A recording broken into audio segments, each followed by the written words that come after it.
Okay, good evening, everyone. Happy New Year, 2024.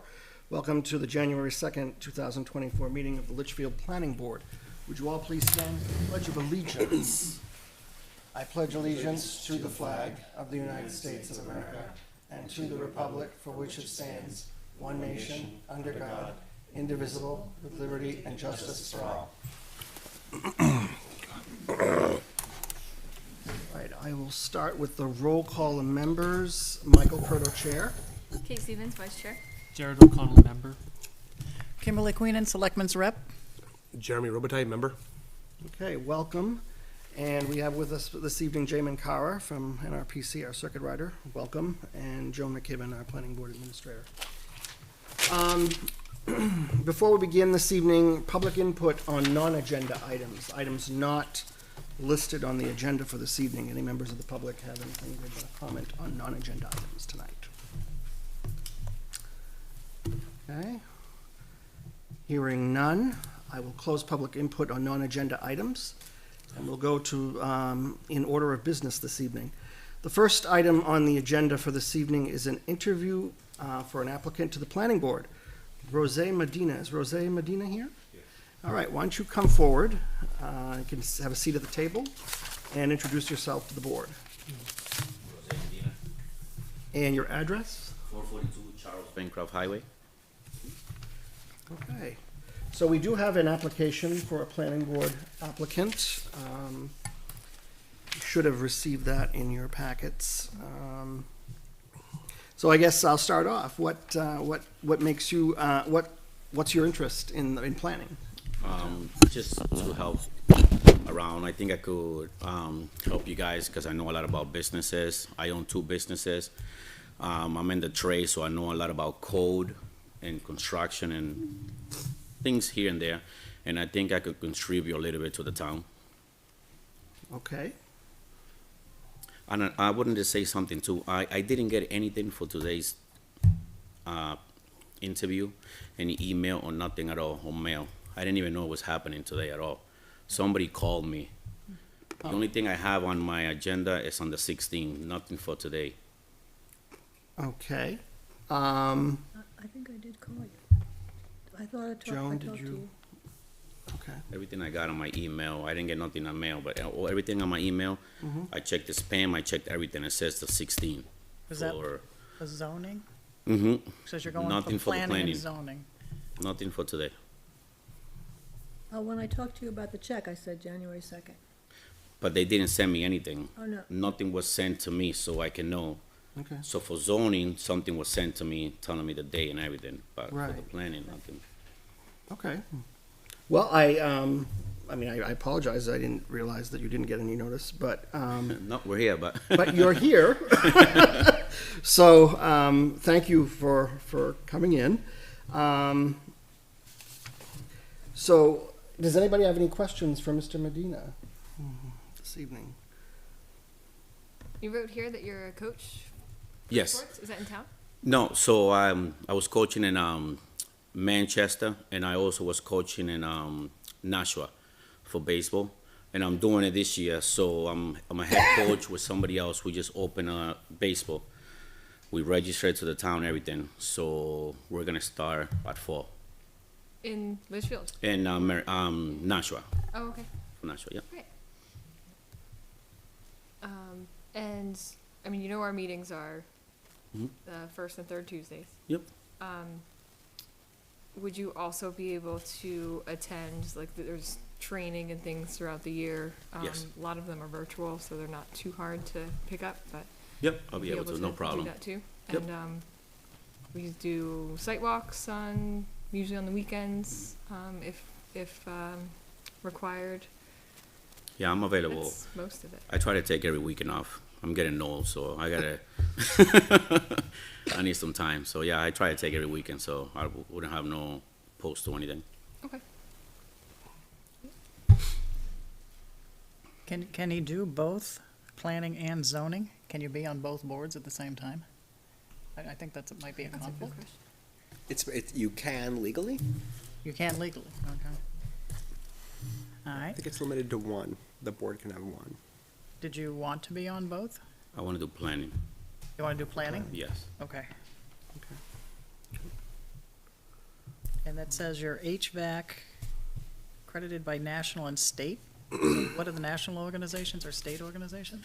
So my I'm NATE certification, NATE certified, which means I could do in all 50 states. When it comes to refrigerant and EPA is only not in all 50 states. Some states you're required to do your NATE, which is more stronger. So I got qualified for that. Great.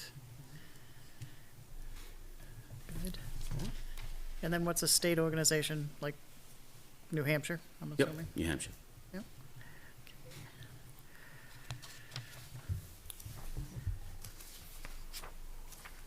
Have you had the opportunity to see how, to familiarize yourself with any of the ordinances of the town? I came to a couple meetings. I talked to a couple people around about how everything is done throughout. Like she was saying, sometimes you got to go to the site and look at the whole configuration of what you're trying to do or accomplish. But not 100% have I gone out? Not yet. Have I looked at how you guys do everything 100%? No.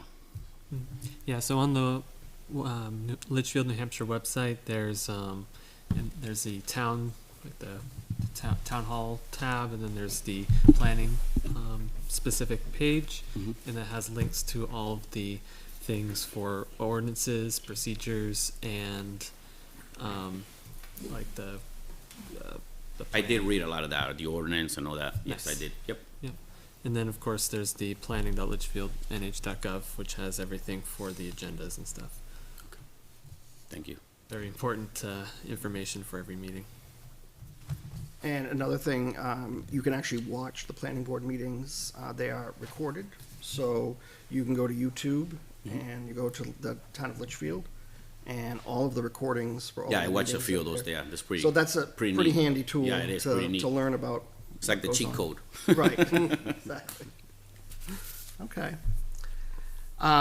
Just so you know, if the board will take a vote tonight, and if they decide to recommend you to the planning board, To the selectmen. I'm sorry, no, recommend to, it would go to the Board of Selectmen to have the recommendation. Yes. That we've made a recommendation to them to vote for your approval, so it's really the Board of Selectmen that has the final. 2 steps. Yeah, it's a two-step process, just so you know. So they may, the Board of Selectmen may schedule you for another, coming in and doing the same thing before that board. Okay. So similar, just so you know. Yeah. Okay. Any other questions? No. Okay. Well, back. Mr. Charbonneau, good evening.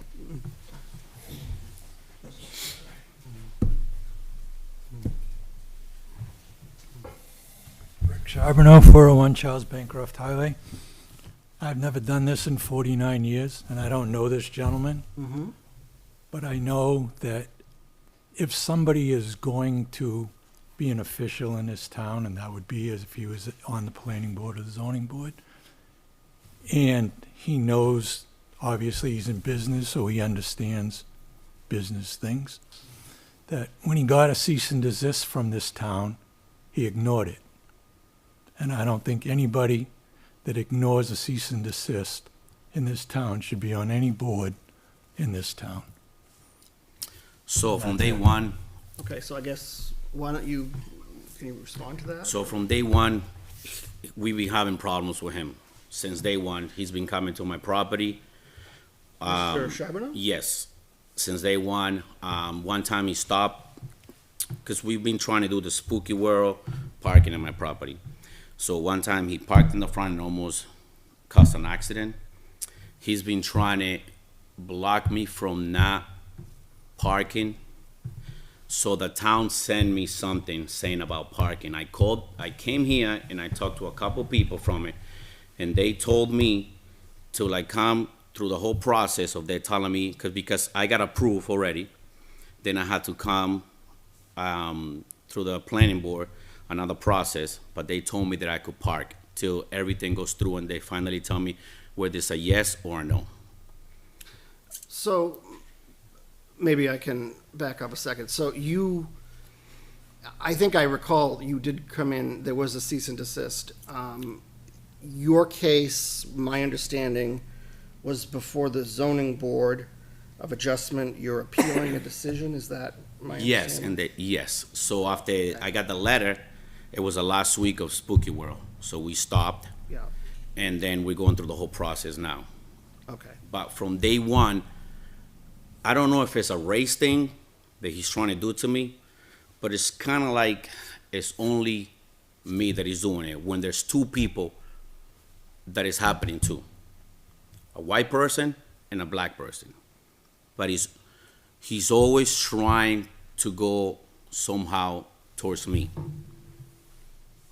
Okay.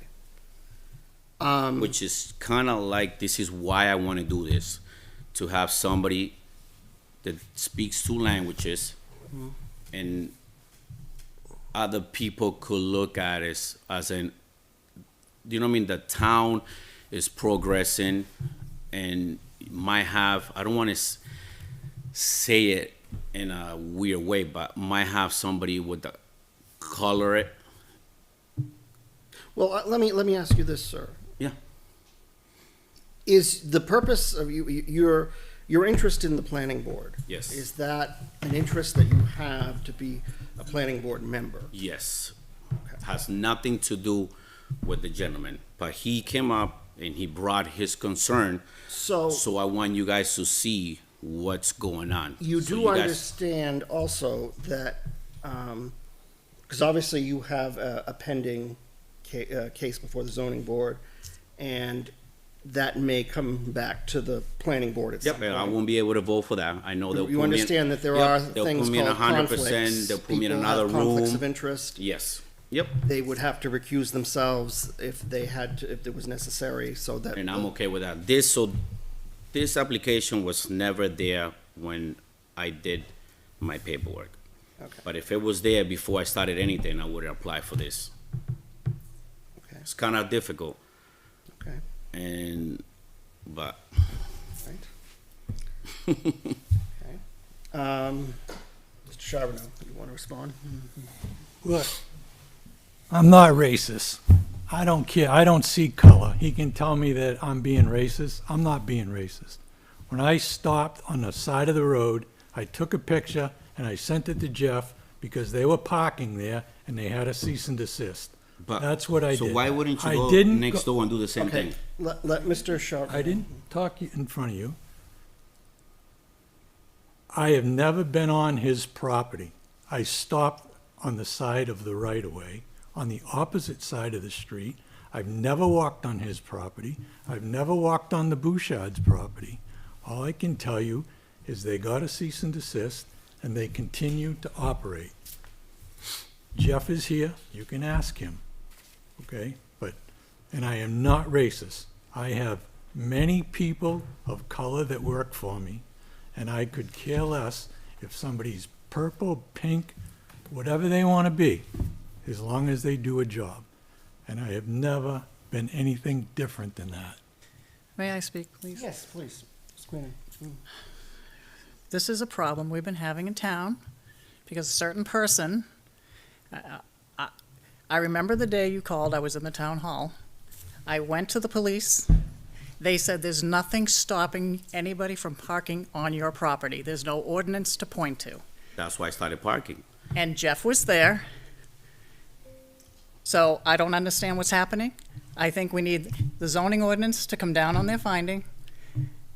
I still don't think he broke any law. That's my personal opinion, because the police officer told me that. I asked So the I police just myself. feel there's problems here because our Board of Selectmen needs to deal with some things they're not dealing with. I hope they're watching. I don't want to take it out on this gentleman. He's not breaking any law trying to come here. So it's frustrating. And another We've thing, had problems with Spooky World all along. Love Spooky World, want them to be successful. But the interloping is getting old. So I want to hear from zoning. I know they're waiting to get a full board, but it's not fair to this gentleman if he wants to be on the planning board or not. He's probably here because he's upset. I'm starting to get upset. So If we any got laws the aren't cops broken, call. it's We my, got the you know, cops that's call. my opinion. One thing is, we got the cops call that day that he parked in the front. It's a highway. You cannot park on either side of the road. Okay. So as soon as he parked, the cops came, and I said, my camera was the one that took his plate. That you can't park there. That was the only time that we got called. I stopped for 1 minute. It's still a highway. You cannot do that. It's against the law to park on either side of the highway. The cops told me that. Okay. It's against. Well, we All right. shouldn't be having this here. This, all right, We're not gonna cease. resolve it here, Stop. but Exactly. It's Stop. against the law to ignore a cease and desist that he got.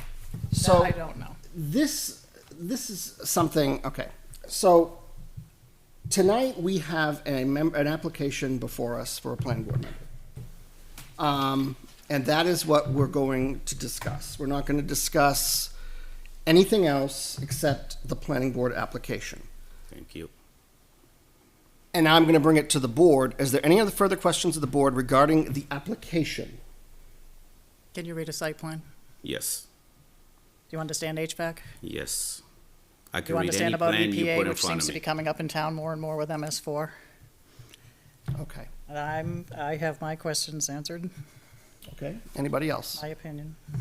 I am concerned that there's no place on the application to disclose information like that.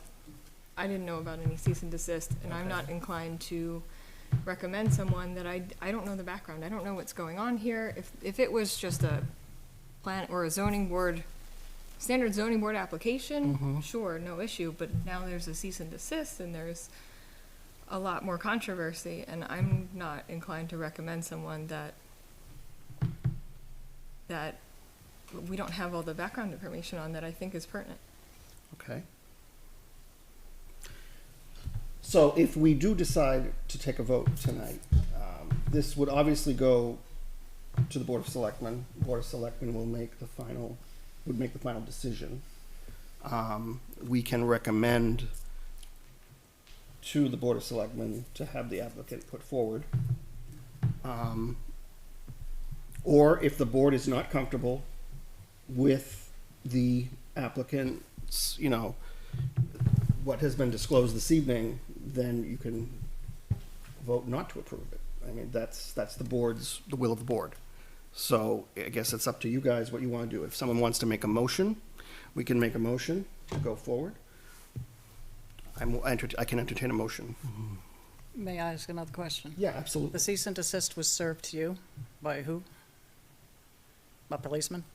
No, it wasn't, they mailed it to me with the wrong date. A week before we closed, and I don't want to throw any, It's okay, we get it.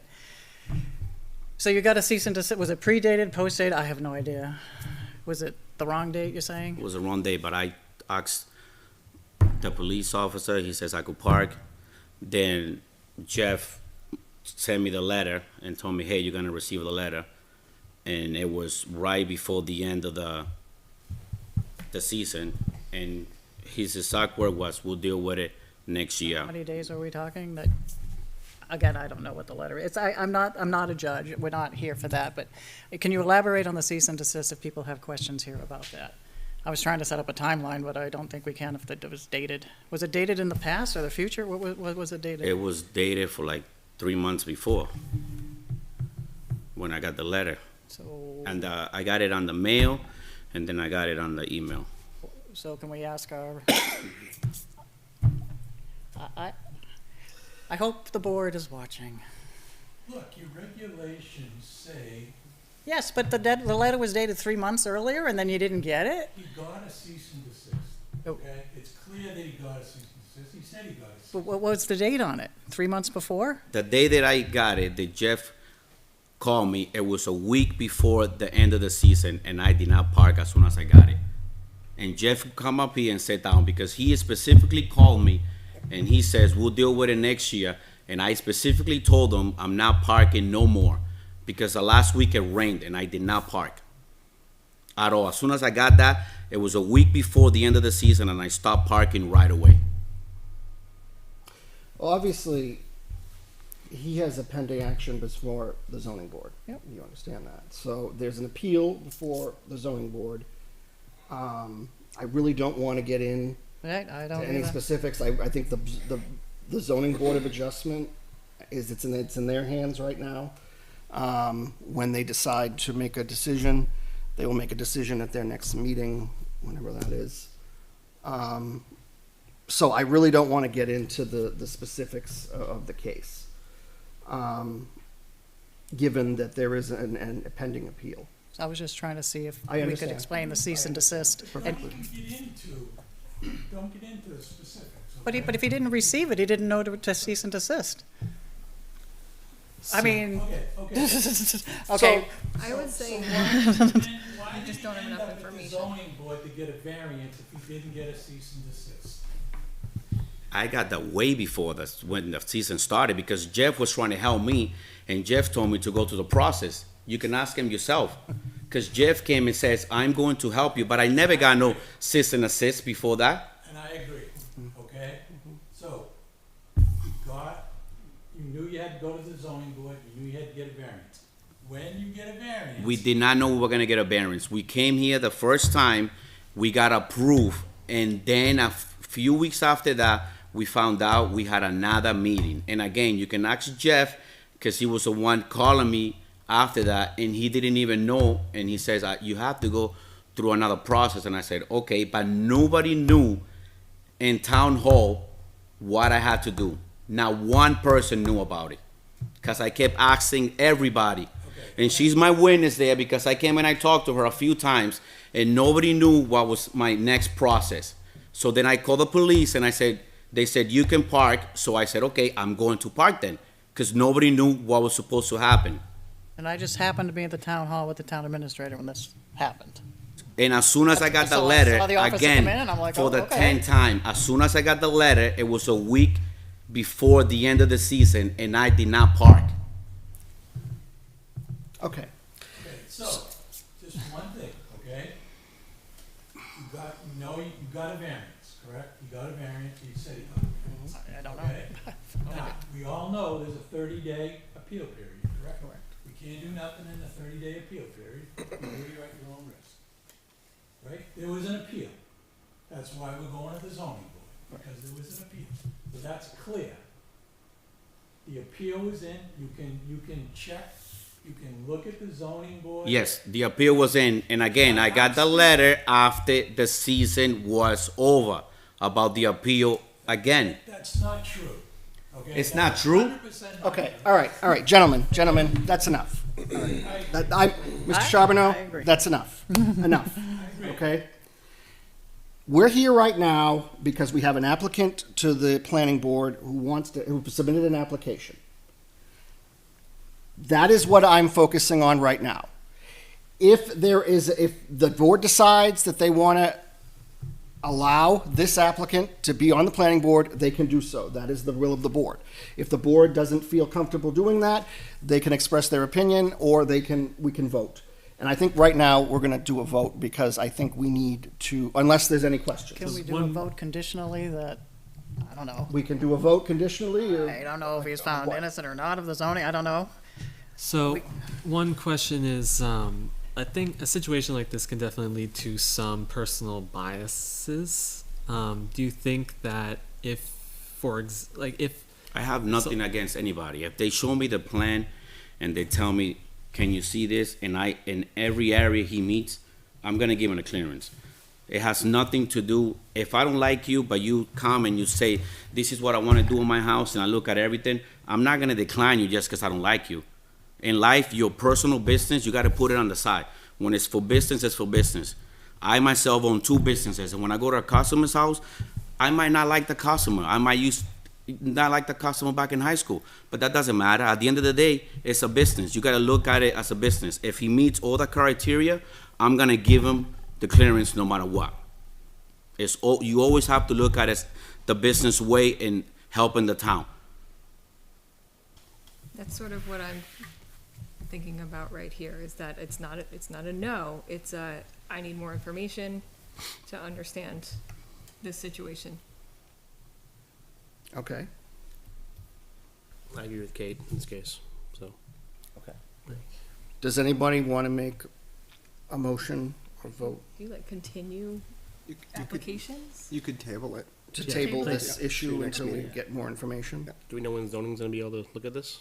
They're waiting for the full board, right? That There- was the I issue, right? believe- Supposed to go back to 16, which is. 16th. Okay.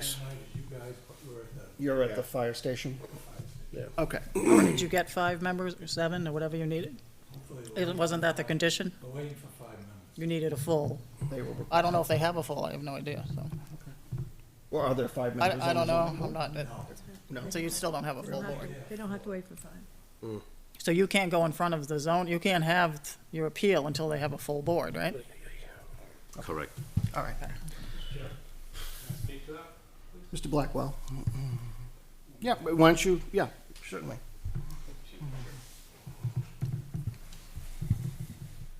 Jeff Blackwell, Building Inspector.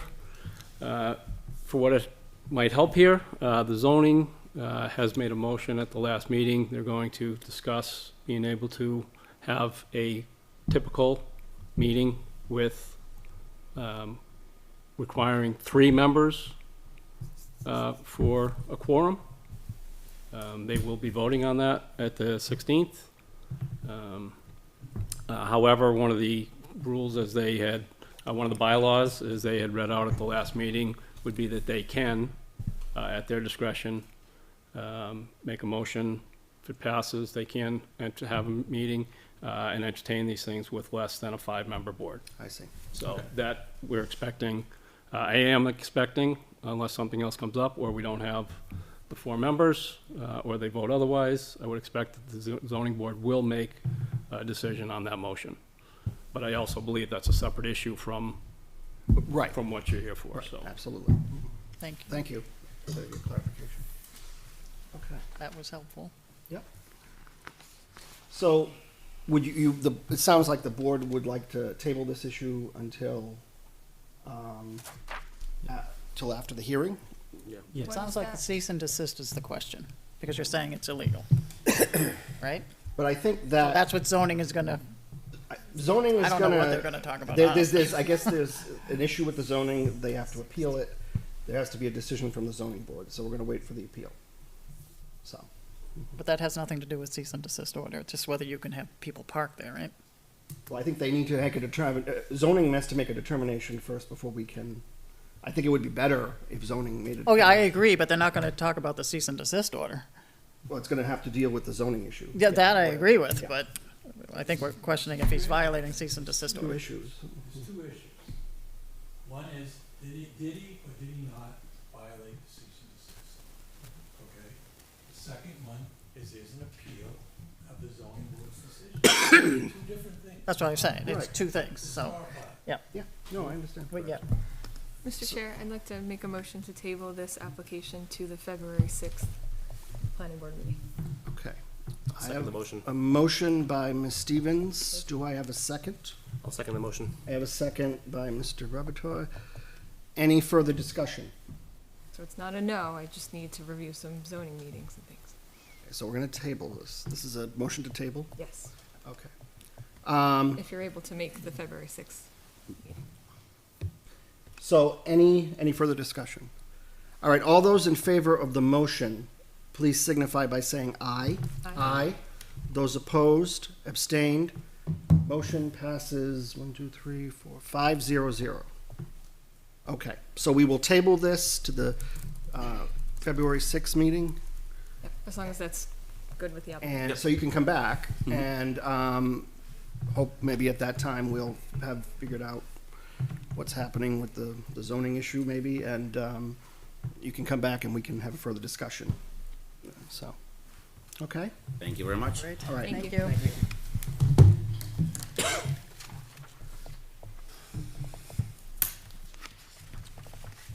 Okay. Moving on. I have on the, item 2 on the agenda, Wade Roy, tax map 16, lot 87, 4 and 6, Juniper Court conceptual discussion to create an existing 2-family structure to a condex. Is the applicant present? Okay. did you want to come forward, sit at the table? And introduce yourselves. I like that.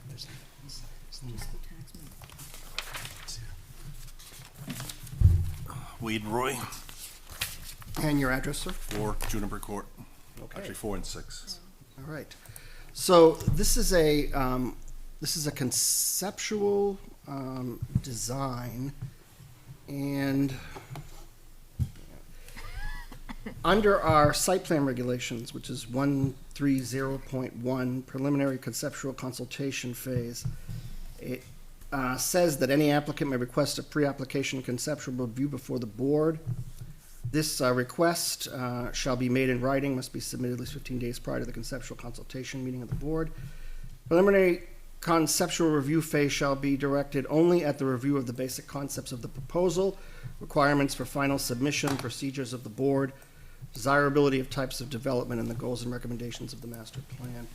These discussions between the board, its agents, and the applicant shall be in general terms, shall not be binding on either the members of the planning board or the applicant, and statements made by the planning board members shall not be the basis for disqualifying said members or invalidating the future action taken. Such discussion may occur within the necessity of giving formal public notice, but such discussions may only occur at a formal meeting of the board. So just to be clear what we are doing here this evening. So I guess I'll give you the opportunity, sir, talk about what it is that you're looking to do, discuss tonight with us. Well, there's a couple different issues, but Okay. Well, I don't know if you want to get. Do we have a plan, or? Yeah, the cul-de-sac is not, this is, it's just the tax map. And this is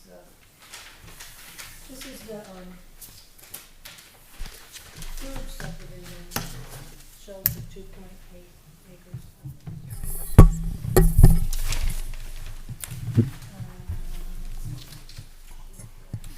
So it's this lot, this lot, 2.8 acres, has an existing house on it. It's been there for a while, right? Probably 5 or 6 years we've lived there. So Mr. Roy wants to separate the units. So, yeah, so it's a duplex. All the utilities are separate. Everything's separated because I was intended maybe possibly condensing it. But, so that's what I want to do.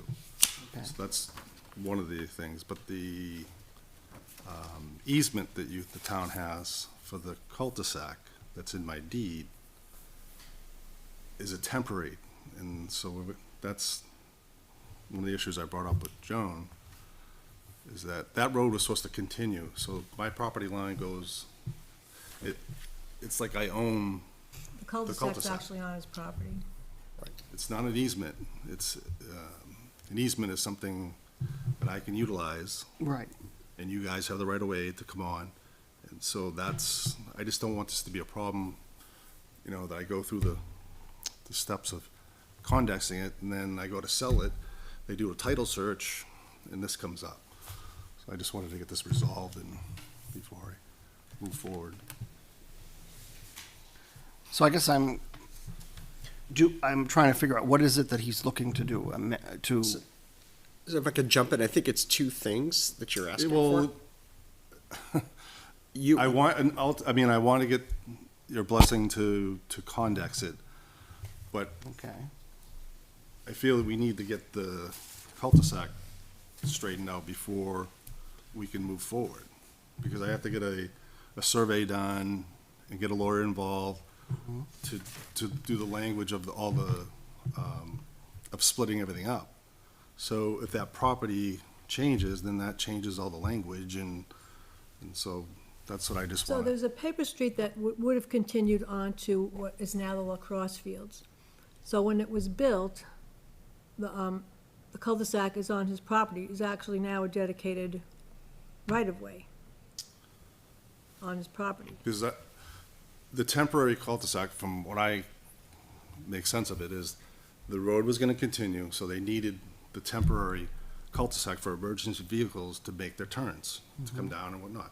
The road would continue, then there wouldn't have been a permanent cul-de-sac. I would own up to the road. It would be Well, they always dirt. leave that paper street in case the next parcel would be developed.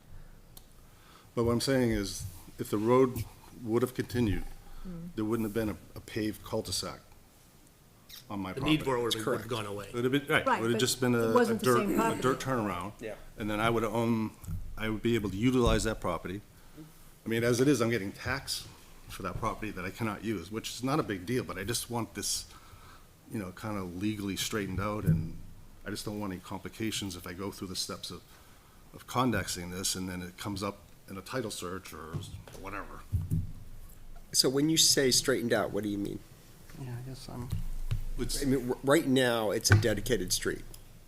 yeah, but in my deed, it says it's a temporary, and the property lines show that I own to the other side of the street. So it's temporary, but it's a But it's not dedicated yeah, street. but it's not Well, see, it's temporary in the sense of, it's a dedicated street. Right? It's temporary in the sense that if that street should ever go through, It's not, it can't. I'm just saying, No, I know that, I understand that's that, that's what makes it temporary, is Right. should that street ever go through, then the cul-de-sac can go away. I- But until that time, it exists as a dedicated street. but it can't go through. But it could, there's no houses in the way. Say the town went bankrupt, then they'd have to sell their property. It could go through. But I own the street, basically. I'm not, Well, it the, does, the property line goes to the other side of the street. Right, so So it's that- like, and I own that's- I'm responsible for anybody that drives through, I mean, technically. Right, yeah. and that's common, so you own the underlying land subject to the public right-of-way. So that's the current status. But I can't utilize that land. That's not an easement. An easement is to give you access to the property to utilize whatever. Right, it's not an easement, runs it's a with the land. dedicated street. It's not an easement, it's a dedicated So street. It's why different. does my property line go to the other side of the street? Because you own the underlying land subject to the public right-of-way. So that's But what the that only means. reason that was created was because it was a temporary scenario. The road was supposed to go through. Either way, that's what it is. If you're saying you want it to become, you want the temporary nature of it to disappear, I suppose that's possible. No, I know, but I'm paying for this, I mean, like I said, it's minimum, but I'm being taxed for that land I cannot utilize. It's not an easement. and that's why I couldn't find any document in the registry, because it's not an easement. It's a dedicated right-of-way. Right. I Well, mean, I can't it's a speak to the temporary tax right-of-way. issue, but it's, No, I know, it's a but I just- dedicated right-of-way. I don't understand why the property lines, why didn't they readjust the property lines when the road didn't go through and it's not temporary? That right-of-way that allows it to continue still exists. So But the- there's no need of it if the road continues. But the road hasn't continued yet. That's And- why it's there. All right, I mean, So as far as your steps to go forward, but I'd like something from the town that we just, I just want this to come up down the road to be a problem, is my concern. So, Is this common, I guess? Yeah, it's not mean- uncommon for us to do this in a scenario like this. I mean, it shouldn't cause you a title problem because you have a approved plan Yeah. that shows it. but it shows it's a temporary, that's what I'm just saying, I'm not a lawyer or, it just doesn't, I look at it like common sense, it doesn't seem like it's right that I own the street. And I can't utilize it. owns underlying, right? Doesn't own the street. I mean, it's not a big deal, but it doesn't seem like that's a normal thing.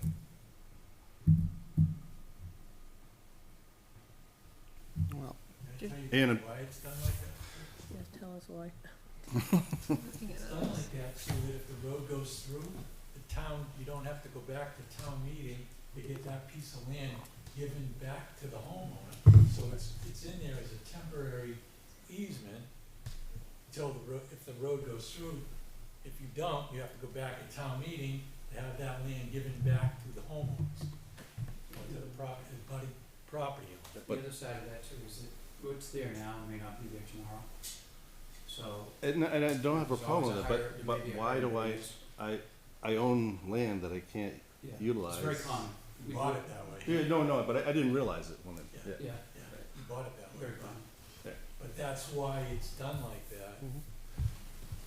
It's those- But, well, I mean, the town has built the soccer fields, and I don't see that going away.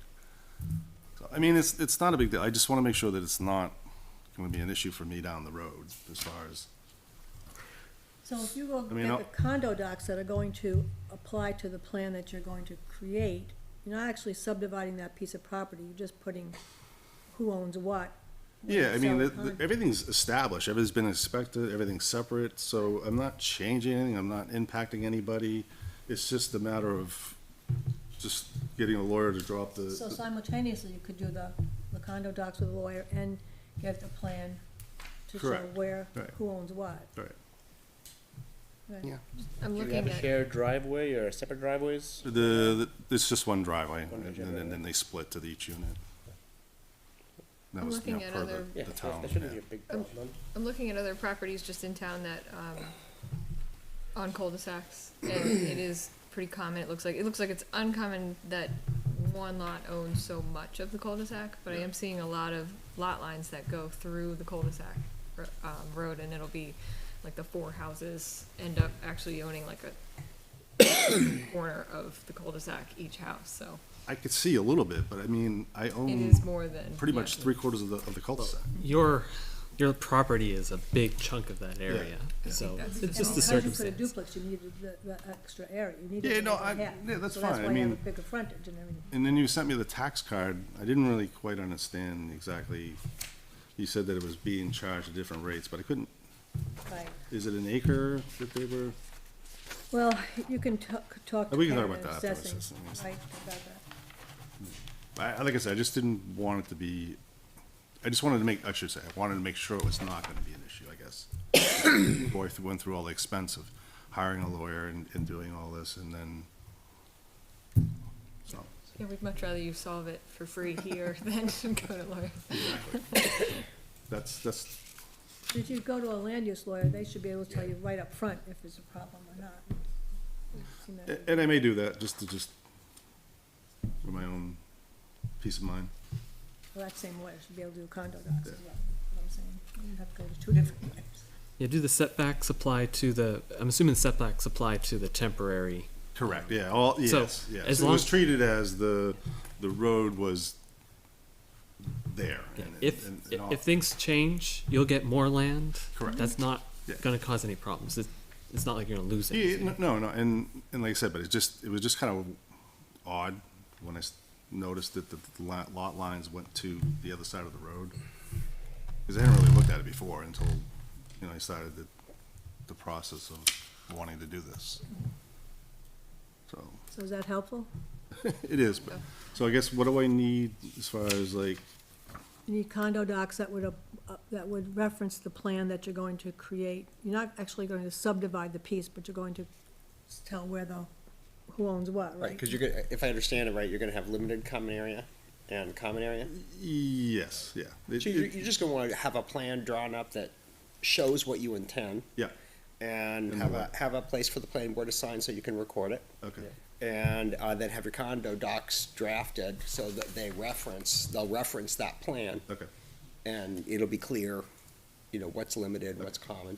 Your driveway will be in common, so I'm sure your docs will reference that too, and Right. maintenance. Mainly it'll be like the front yard will be the common and the backyard just be separate, because everything's fenced off as it is now.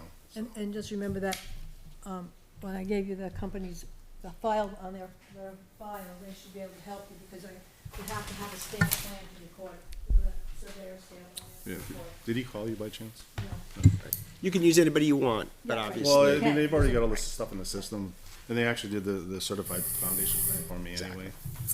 When I built it, Right, we're not saying you have to use it, you can use anybody you want. it'll be simpler. All right, give me a call if you have any more questions. Okay. Okay, Thank you. all right, thank you.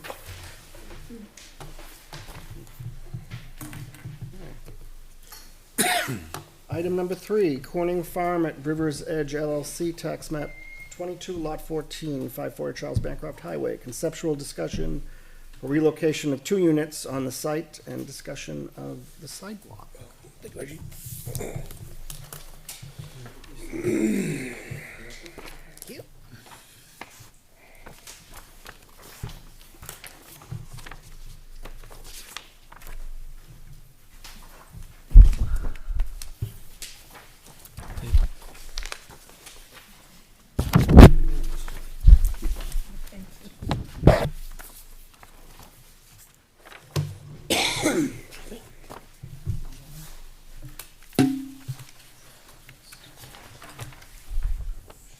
All right, so my name is Reggie Moreau. I'm here representing Corning Farms LLC.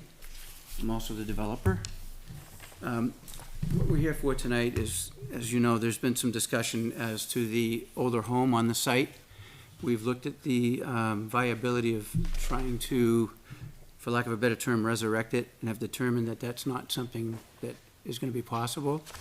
So we're looking at the removal of the existing home and the replacement of those 2 units into, if you look on the plan on the front, you can see where it says 2 Belgian.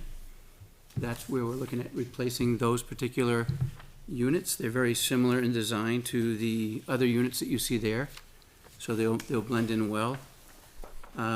Everything works fine as far as septic and such that goes with the structure. We would end up moving the kiosk that was in that location over at 2 Belgian over to where the, if you can see the new location where the old home was. We had some parking that was proposed there, and we would end up moving the kiosk for the mail over into that location. So that's the conceptual change that we're looking at making. We just wanted to see if the board had any input, so that when we come in, we can bring in a formal application to get the site plan adjusted and changed to accommodate that. The second part was we had originally had a proposed sidewalk that went from our access point over to the Moores Falls Conservation Area. And I don't know that that was completely solidified as to its location, because we hadn't really presented it to the Conservation Commission other than in form. And I know that I had somebody represent us at the Conservation Commission meeting back last month. And in trying to locate, this appears to be the best location for that sidewalk. You can see there's a little, that's on page 3, by the way, if you look at the last page.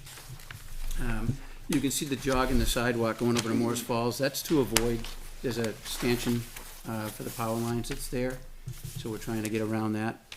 We're really not set as to how this thing goes. We're just kind of trying to move it forward and start that work so that we can get that put in place in the spring.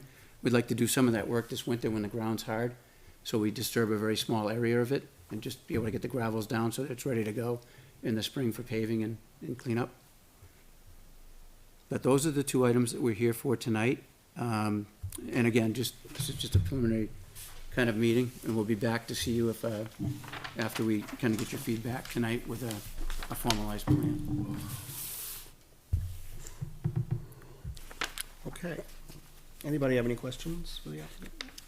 I have a question for Jay. We put in for the grant, and hopefully so far we have won the grant, for the intersection.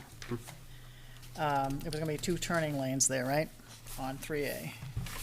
Yes. One, if you're heading from Manchester, where the condos would be on the right-hand side, right? There'd be a turning Yeah. lane. And then if you're coming the other direction, there'd be a turning lane. As long as the sidewalks, there might be another couple turning lanes there, is all I'm Yeah, saying. we anticipated that when Okay. we gave the state an easement. So we anticipated those changes. The other thing that will help that out is with the house not being there, otherwise the road would be right up against the house. Okay. And that was always gonna be a concern. I just want to make sure, sidewalk's fine, but I just want to make sure it doesn't interfere with that, or, okay. Yeah, It it might be wouldn't. temporary, some of it removed, yeah. That's the 10-year plan.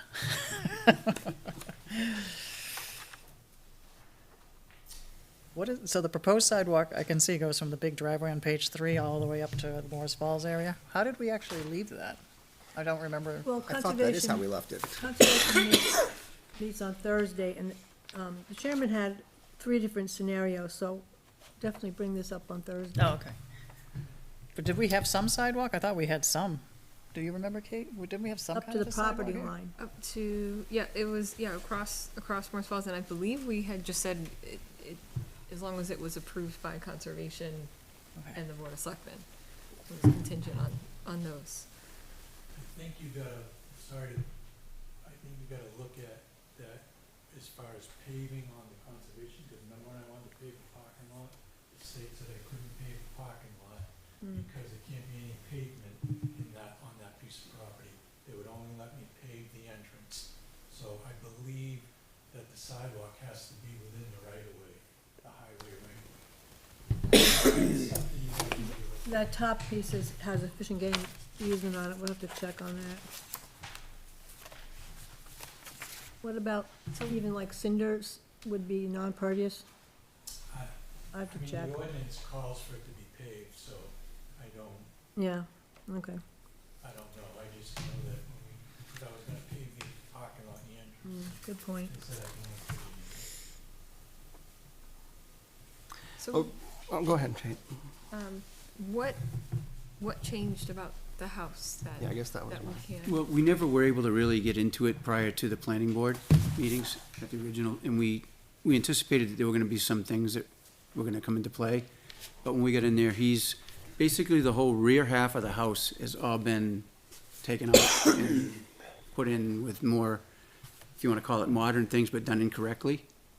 So that whole back side of the house is just, it's just, that's in terrible shape. It's still on a stone rubble foundation, it's not sturdy. It's, you know, you can see that it's having its issues. When you go to the second floor, there's a foot of elevation change between, in a 26-foot run, from one end of the house to the other. It's just, the ceiling heights are way too low, we'd have to raise the whole roof to, once we get in there, if we do a certain amount of renovation, we have to bring everything up to code. And to bring everything up to code would just be basically wiping that place out. It means all new larger windows, it changes so much of the structure. We just said it's just not feasible. And to do that work on something that's big, it's gonna be that close to the highway, just doesn't make sense.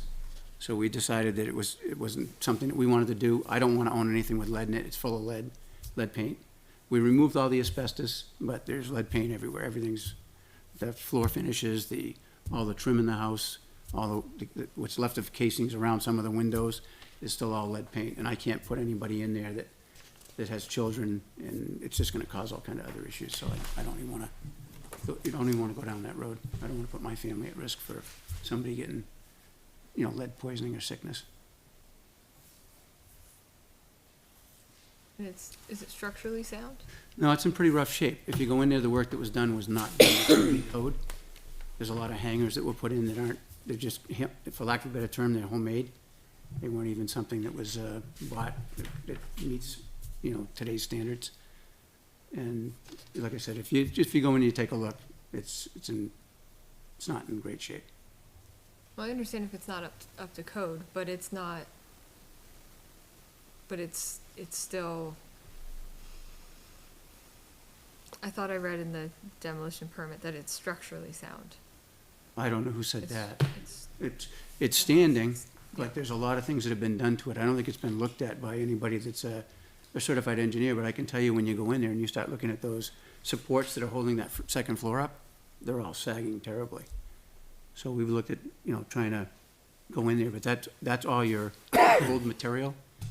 It's there, your post and beam stuff is all the stuff that's being compromised because of the way they went in and pulled walls out and put other things up that weren't done with a lot of thought or with a lot of engineering work. Just having a really hard time with this because I feel like this plan was contingent on keeping, No, we piece had of mentioned this that we were gonna look property. at trying to keep it, but we weren't sure whether that was gonna be possible or not. I think if you look back at our comments that we made at the time of the planning board, that's the way we approached it.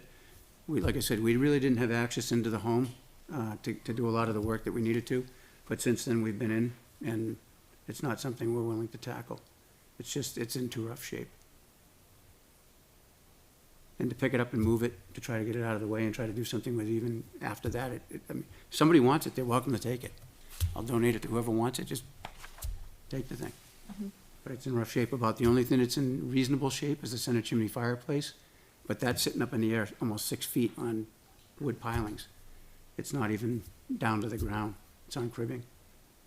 And that's been reworked a bunch of times. If you go in there and you look at it now, like they thought there was a lot of that was still gonna be left, but with him as a mason, he went in and did a lot of work that was contrary to what was there.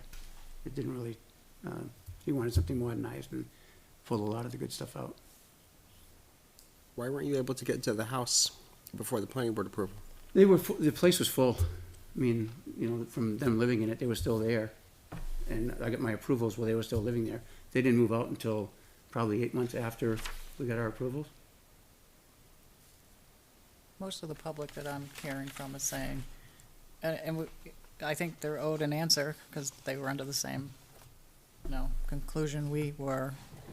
As you're a builder, they assume you went in there and looked at it, and they're saying, why is it being switched? No, we didn't really get in and take a look at it. Like I said, it was full of stuff when we went over there, and we weren't gonna start pulling and moving stuff out. We knew they were gonna be living there.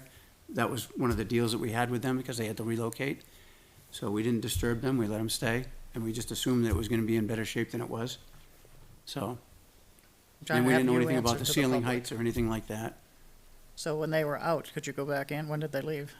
I don't know when you started building, when they finally moved out. I have no idea when they moved out. Did you have a chance then? Because this plan Oh, we went did. in front of DOT as well, right? That's correct, but yeah, we went in, Did you we look went at in it before it probably, went I would there? say, within a matter of a few weeks. And before we did anything, the first thing we did is we had them come in and look for hazardous waste. And we had them come in and do a hazardous waste assessment on the whole facility, and they came back with a bunch of hits that we had to go in and have removed. Once all that was removed, then we went in and started looking at it deeply to see what we had to do to try to renovate it. At When which did- time we decided it's Okay. not looking promising. When did you know it was not gonna be habitable? Was it before they broke ground on this thing, or? No, we had already broken ground. Do you understand why the public's a little upset on this? They Yeah. agree, And- they thought what we all thought. And we had an attorney over here, and an attorney here, and an attorney there, all hearing the same thing. We're willing to donate it to if you want to move it over to Morris Falls or Yeah, wherever you want it, you're welcome to That's not practical, have it. obviously, but again, the town bought into it Yeah. with the same assumptions we did. Well, our intent was to I try to think save it. but- The lead paint would be a huge liability right there. I don't agree, I agree, I'm not saying I don't agree with that, I agree with that, but But you can remediate lead paint. Yeah, You don't knock buildings it's a lot down of for work it. for Oh, I know not a it is. whole lot of gain in this case. That's right. Encapsulation's When you wildly- add it all up is the problem. When you add everything up, it just doesn't make sense. You're all welcome to go in and take a look at it. Now, the only thing I'm gonna say is be very careful. We've already had one person fall through and break a shoulder. We don't wanna have that happen again. Well, my understanding that the Historical Society had mentioned that, Heritage Commission, you mean? maybe it was the Heritage It's Commission. the town one. The town one. I think their position was that this was something that was historical to the town, and they wanted that it was structurally sound, and that, so there were a whole bunch of, and I'm not sure. I'm not sure they're done with their write-up yet. I don't No, know. they've been through the home. No idea. They've been through it several times, and like I told them, they're welcome to anything they want. They gave us a list of things that they would like to have removed from the home, which we've began to remove, I think, all but one of the items, which is the crane on the fireplace that they wanted. But beyond that, everything has been taken out that they want. So Reggie, on these two units to the south, are you thinking they'd be up and down, or are they gonna be one story? Same thing. I was looking at trying to get something that was gonna be more single-family, or more single-level, but I was also looking at the corral area and trying to say, how do one of the comments that the board had at the beginning was they didn't want the backs of the houses up against Charles Bancroft Highway. They didn't want to see that. As much as we could avoid that in that area. So I was trying to find a home plan that would be acceptable to have a front on both sides of the road.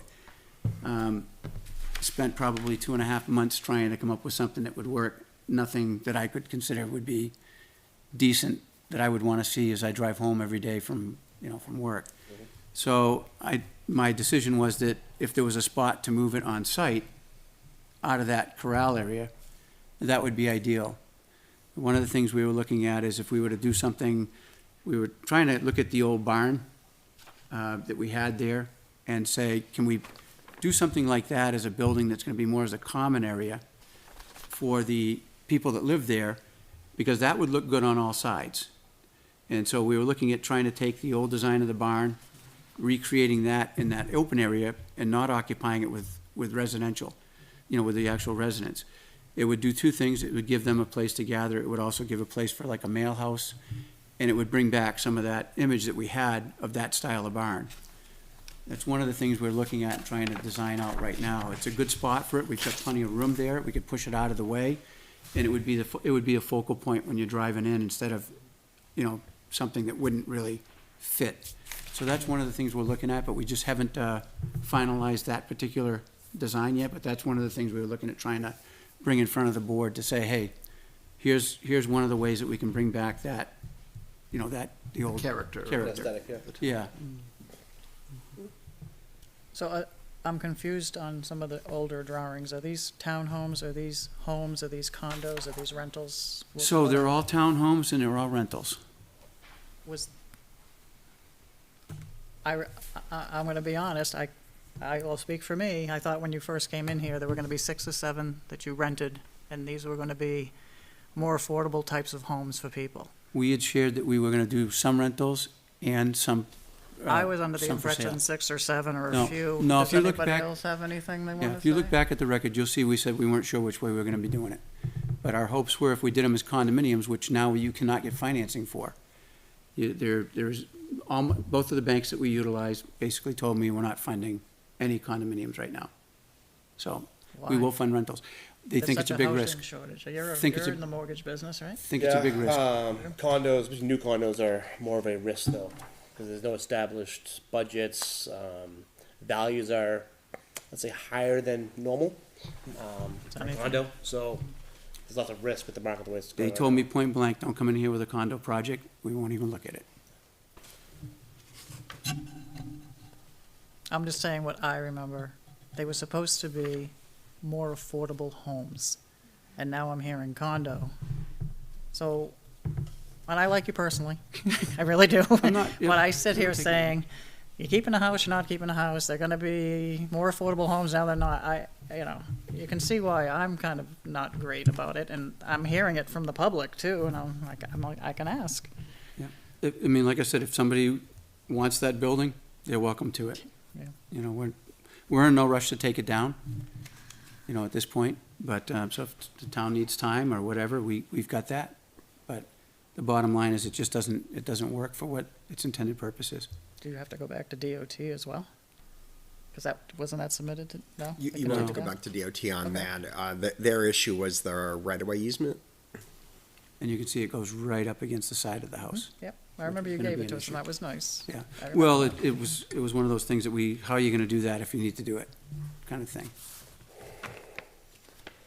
We want to like builders, but we don't like seeing switcheroo, right? We don't. No, again, this is what we came in with the intent to look into this, and we did, and our intent is that it doesn't make sense to do it.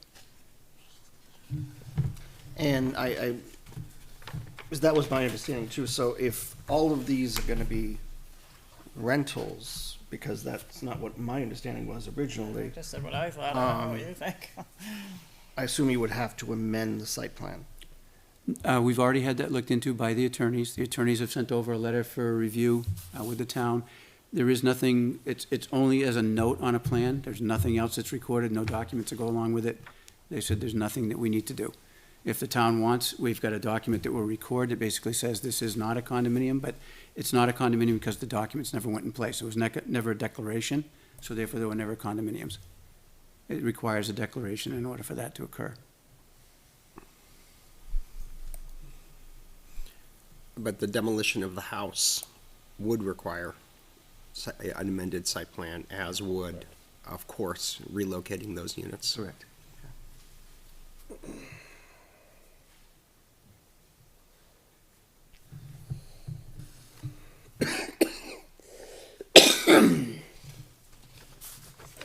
Anybody have anything else?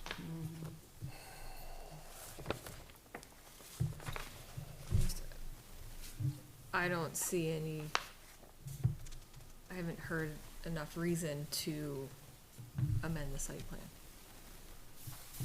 In my opinion.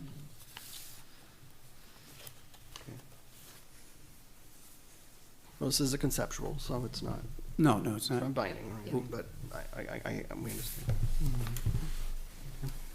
So when you have the full, when you come to get the approval, at that point you'll have like the full design of how it will look with two Yes, units. exactly. Yeah, the next step would be to come in with the full design. I wanted to float the idea of the, the barn concept out front, kind of keeping in mind what we had there before with the older style barn that had the hay, the hay loft and something along those lines.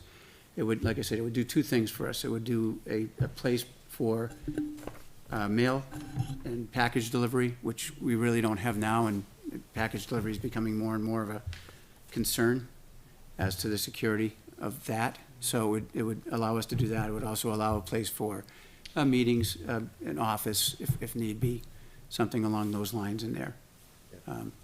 That would be what we're looking at putting up in that location. I think you make a lot more support having that versus more units. Well, we'd still be looking for the 2 units over in the end to replace the Okay. 2 that we're missing. Yeah. So where exactly in this would the barn go? So if you look at what's nice is when the house is gone, that leaves that whole, for lack of a better term, the old corral open. You now can see all the way across, all the way to the other side of the house. So we would place that strategically in that area. We'd have to come more towards, if you look at 6 Belgian, we'd have to put it more in that area because you can see there's more of a buildable footprint in there. As we go down towards 8 Belgian, you can see it starts to get choked off because the road starts to come back towards Charles Bancroft. So it would go right in that area. There's a little, if you look, there's kind of like a little circular area there that doesn't really apply to anything, but it's part of where the fence post ended. If you look at that little hashtag little area there, that's probably the location of where that structure would go. Is that where the mound of sand is, or the mound of? The mound of sand, yeah, is pretty much along the building setback line right now, Mhm. but that would be just to the other side of it, in front of it.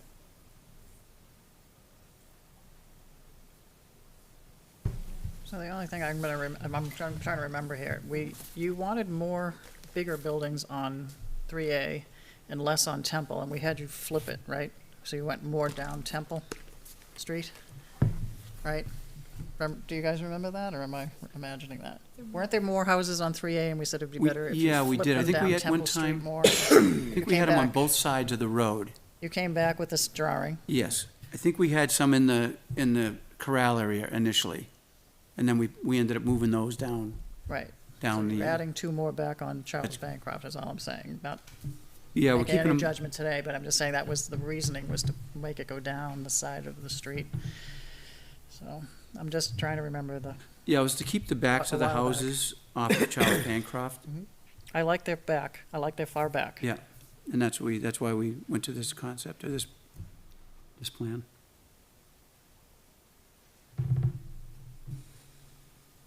Yeah, this building will be closer to, it'll be probably one of the closest to Charles Bancroft Highway. We could say that's gonna look a little less large with the. It's two- it's just a duplex. When I come back, I'll bring you the plan. It looks very similar to the other ones. The only thing it's missing, it doesn't have the barn element to it. But if you combine, rather than describing it, I'll bring the plan and show it to you. I think you'll be pleased with it. It goes well with it. We've done something similar to this in other locations where they required more than just one style of building. So we had some 4 units, we had some 2 units, so we were able to kind of follow that lead and recreate something that works extremely well with the ones that are up there. That would still fit in this. Yeah, fits very grassy well, area. yes, yeah. Whether Yeah, the house is there or not, it will still. it still fits in that area, correct, yeah. Yeah. If you look at page 2, you can see how well it fits in.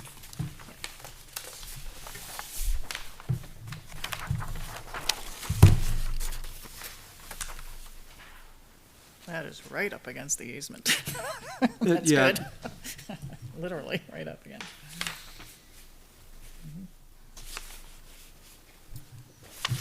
You fit it there.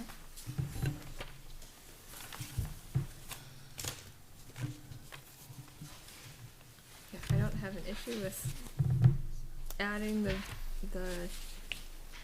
that larger barn area. It's just when you're driving in to Litchfield, the condos that you've built so far, they look great. They do, I think they pay really good homage to Corning Farms and the red barn that was taken down.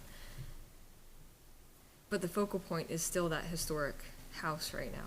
And if that's removed, the focal point becomes these condos. And when I'm driving into Litchfield, and I know that a lot of people, when they're driving to Litchfield, they are thinking, I'm going home to this farm country, this little haven that we have. So I just don't think that it's worth removing that landmark for the town. That's my personal opinion.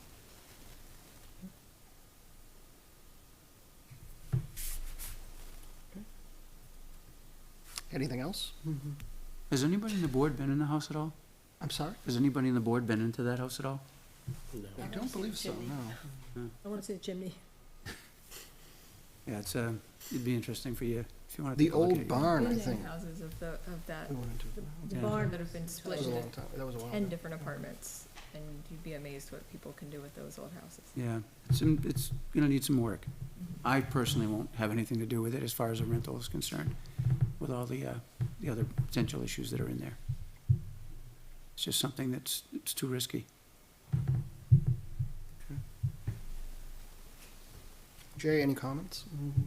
I would just say, obviously, the degree to which preserving that house is important to the board and their decision is a decision for the board. It'd be worth looking back at the minutes of the meetings. Obviously, there was a lot of conversation around this and around, trying to preserve some of that character. So it was definitely discussed extensively. And I would just say, at least from my opinion, insofar as the cost goes, at least when I look at something like this, I would have never imagined that the cost of rehabbing a historic home into 2 contemporary apartments or modern apartments was going to be less expensive. I think I would look at the cost of preserving that house within the context of a 66-unit development. So that's just how I would see it. I don't think you can just take the cost of this 2-unit building and say, let's look at this apart from anything else. This was approved as a 66-unit plan, and so that's how I would look at it.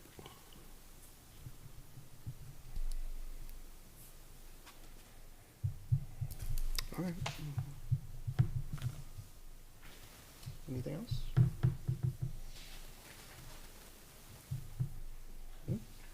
Okay. Well, thank you very much for coming in and providing us that information. And perhaps we'll see you again soon.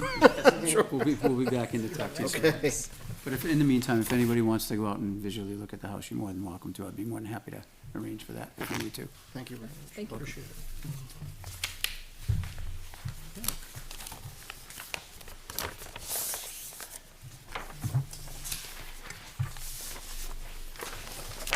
All right, next item up is committee reports. Any reports from any committees? I guess I'll start with Jeremy. Due to me being sick last week, Kim will speak on my behalf for the Economic Development Committee. Okay, we met, I believe, last week. Oh, you were there, you were sitting There. next to me. And we actually used your initial survey as the base, right? And we had the other surveys from the other towns, and we are building a survey for the town about economic development, and we know the stakeholders will be, we'll reach out to them later. And please feel free to join our meetings if you would like.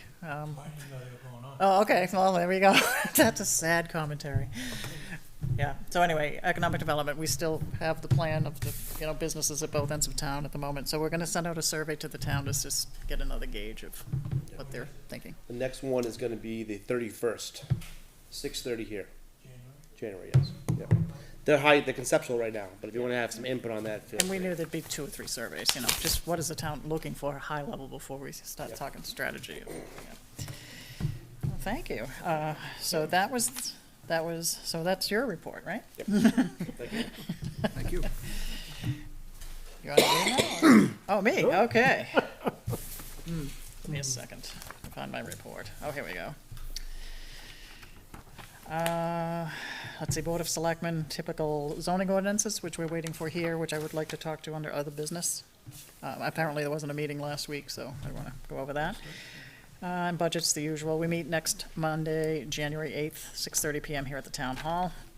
The Capital Improvement Plan Committee, just to update you, we did approve the capital improvement plan, as you know. We still have to talk about impact fees, the write-up you did, not the numbers, but the actual write-up of what qualifies. I think that's probably something the planning board needs to make Right. sure is okay before it heads Yeah. over to the Board of Selectmen. NRPC, we had our quarterly meeting, and we did review our strategy, maybe a few more minor changes, I think, to it, but then it'll be ready to roll out. Yeah, We there also. were a few comments. We're integrating those comments. We're integrating, yeah, but it's close. That should be, the next 5 to 6 years of our strategy. We also went over the 5-year transportation plan and the 20-year transportation plan during that meeting. We're still on the 10-year plan so far. We haven't been dropped for the Corning Road 3A intersection. All right, Energy Committee, Sam did come to the Board of Selectmen. We did approve to try to get a warrant article for the community power. And they took the recommendation of the Energy Commission Committee, which was to introduce it at the lowest rate possible, not to do any green energy in there for initial go live. So that went through, and that should be on the warrant articles as well. And I think that's all I have. That's what I have. Okay. But don't forget me during any other business. I have you right down here, Kim. Okay. Thank you. The Conservation Commission meets this Thursday, I believe at the fire station. I'm correct, or am I wrong? I think it's the fire station at 6:30. There is nothing from the Lower Merrimack Local River Advisory Committee. I have not heard anything, any projects or anything like that. I did attend the NRPC meeting that Kim alluded to in her remarks last Wednesday at the National Regional Planning Commission. And it was an interesting meeting. And we're pretty much done. Well, we finished the CIP, so there's not really much there until next time. So, After the articles. yep, that's it. Can't. Budget meets on Thursday, the 4th at 7 o'clock in Town Hall, so I think you're right that conservation's at the fire station. And we are voting on the town and school warrant articles. That's what's on the agenda for Thursday. Very good. All right. Approval of the December 5th, 2023 minutes. Did anyone have opportunity to take a look at those? Have any questions, comments, concerns? I just had, I think, 2 minor issues. Let me just make sure it's not on 1100. Let's see. So it was 14 pages. Yes, It was a busy night.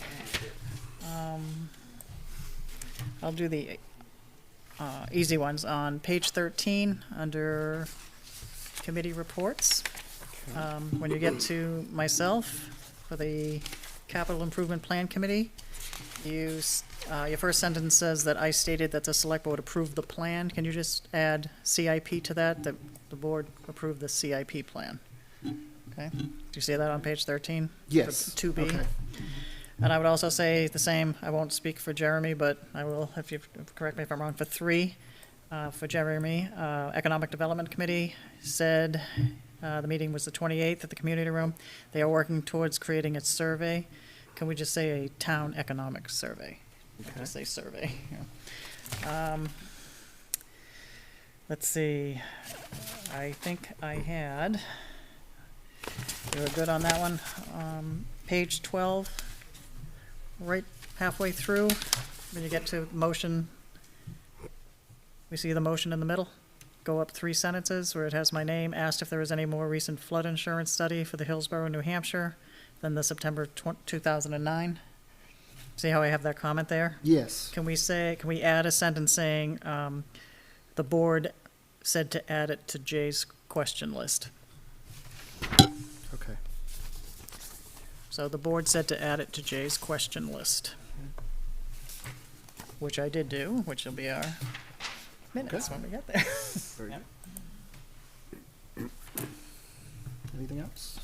Is it normal to have the documents that we're referencing, like the ordinances, just inline directly into the minutes? Because they start and end abruptly, and you have to use context to figure out where they start and end, especially end. Like, it would probably be nice to delineate the end, the start and end of that a little more clearly. Or have it as an appendix or something. Yeah, we could do. Yeah, moving it to an appendix would definitely help. That, or at least saying end of document, start of document, Right. stuff like that. Because It's a good note. Yeah. Because you're right, if you had no idea and you just picked this up, you wouldn't understand. Does make sense, yeah. Okay, we can do that. We can probably do it as an appendix. That would probably be easier. Yeah. I mean, then you could just attach. like sections, is there 2 documents? I think That's probably right, yeah. the home occupation and the floodplain. So each of those moved to a separate section of the appendix. Or even hyperlink, since everyone's gonna look at this online. Yeah. All right, anything else? But if there's nothing else, I'll entertain a motion to approve the December 5th, 2023 minutes as amended. So moved. All right, I have a motion by Jared. Do I have a second? Second the motion by Second Jared. by Jeremy. Any further discussion? All right, all those in favor of the approval of the December 5th minutes, please signify by saying aye. Aye. Those opposed, abstained. I'll abstain. Okay, motion passes, 4-0-1. There we go. I forgot you wasn't here, yeah. Okay, thank you. All right, any other business this evening? And I guess I'll start with you, Kim, since It's only 2 you want questions.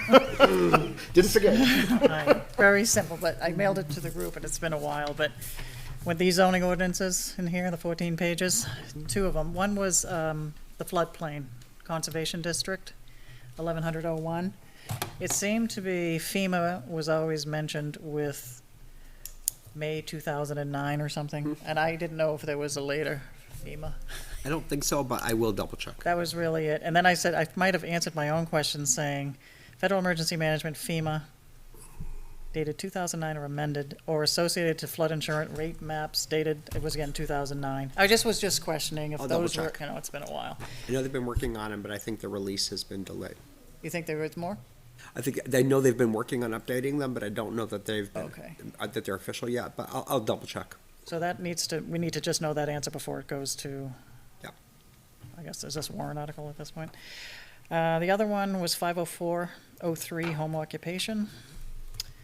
And I don't know why, I'm just, the poor truck drivers, so you had looked up a 26,000 pound truck weight limit. Right. So again, if somebody owns a trucking company and they don't have a home occupation, they can park their truck at home, that's fine. But if they try to pull a permit, they're running a little business, a moving company, and they have one truck or they're hauling, they have their own truck. Joan had looked up something and it was a different number, right? It was, she said an 18-wheeler, very large truck, right? Was over the 26,000 or something? Yep. Was more than 26,000. So again, I know they can go do a variance if they have to, but I just want to make sure that it's a hard job. They can come home and park their truck, obviously not in the road, but So I don't know, if possible, 18-wheeler is large, what does it say, good? They can screen it if possible. We were gonna force them to screen it. I don't know if they can, if their driveway's really screened, right? I don't recall it saying that, but I'm not looking at the wording now. I think the screening was only dedicated towards equipment, not. Yeah, Well, that might be, Right. are you considering that their equipment? No, their truck? It's more skid steers, track loaders, that kind of stuff. It's, again, it's a hard Attachments. job, I just want them to get home, Yeah.